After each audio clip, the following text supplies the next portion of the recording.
Hey everybody, it's Renate here again with another story about Pesach. I hope all your Pesach preparations are coming along very nicely. I found a nice story about Pesach for you, and it's called Moshe in the Bulrushes. Let's begin. Once there was a little girl called Miriam, and she lived in a place called Egypt. Her family worked for King Paro. They were his slaves. A lot of Bnei Israel had to work very hard for the king. One day, King Paro made a special rule. There are too many people in Egypt who are Bnei Israel. Now, I don't want any of the baby boys to live. Doesn't sound very nice. The king sent all of his soldiers to the Hebrew villages. If they found any baby boys, they had to get rid of them. No more baby boys. Can you imagine? Miriam's Imma, called Yocheved, had a little baby boy. And Miriam got sad. What are we going to do? What are we going to do with the baby brother? Miriam's mother, Yocheved, had a great idea. She hid the baby in the house, and Miriam, his big sister, would look after baby Moshe. Shh. She would say to Moshe, be good for Imma, don't cry. But when the baby got a little bit bigger, he got big and noisy, and they couldn't hide him in the house anymore. Miriam's Imma Yocheved found a basket, and she did lots of beautiful colors on the basket so it wouldn't break. Then she wrapped up the baby into a blanket and put him in a basket. When no one was looking, Miriam and Yocheved carried the basket down to the water and hid it amongst the plants. Miriam's mum quickly ran back to the house so no one would see her. But Miriam had to watch her baby brother to make sure no one would hurt him. All day and all night, Miriam would hide to make sure her baby brother was safe. Shh, she would say to the baby, remember, don't cry, be good for mother. All of a sudden, Miriam could see 1, 2, 3 women behind the bushes. The king's daughter was walking along the river, and all of a sudden, she saw something in a basket.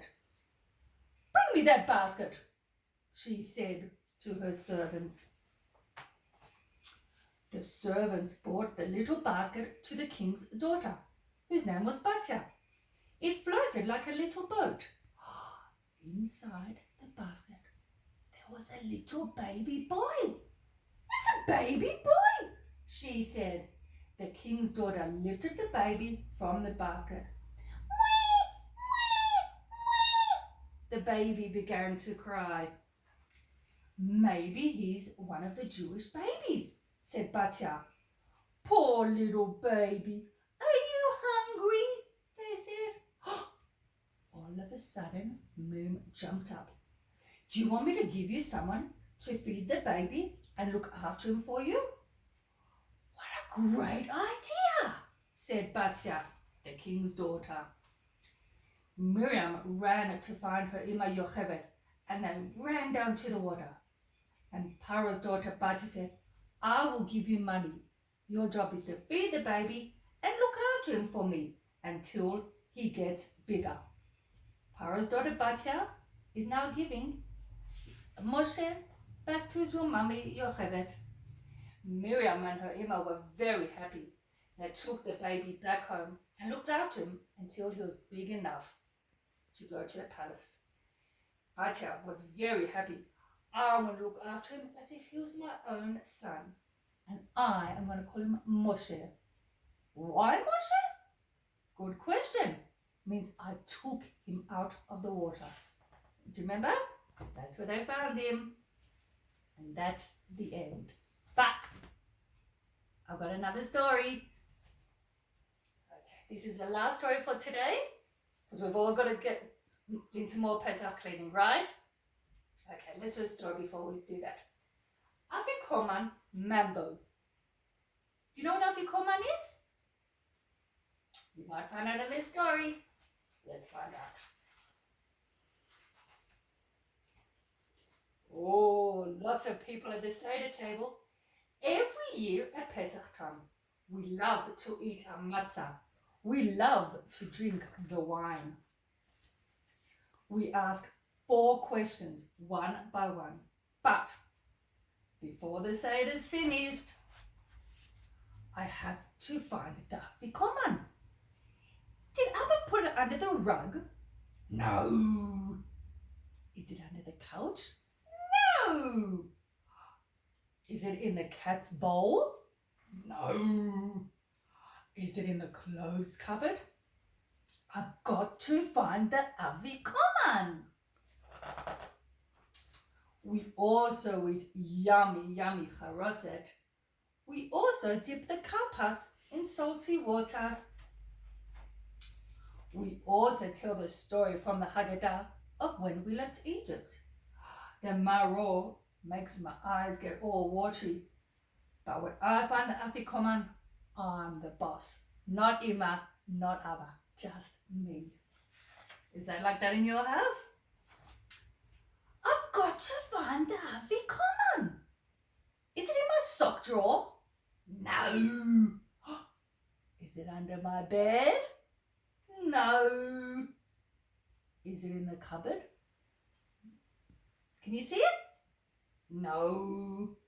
I've got to find the afikoman. Do you think the dog might be at the matzah? Let's find out. Now the afikoman can be hidden on the table. You can hide it in a box. You can hide it under the stairs or maybe inside the kitchen clock. But where's the afikoman? You can put it in your pocket. You can put it under the TV. No, you can't. But you can't hide the afikoman from me. I'm going to find it this year. Because everyone knows the Seder is not finished until we have the afikoman.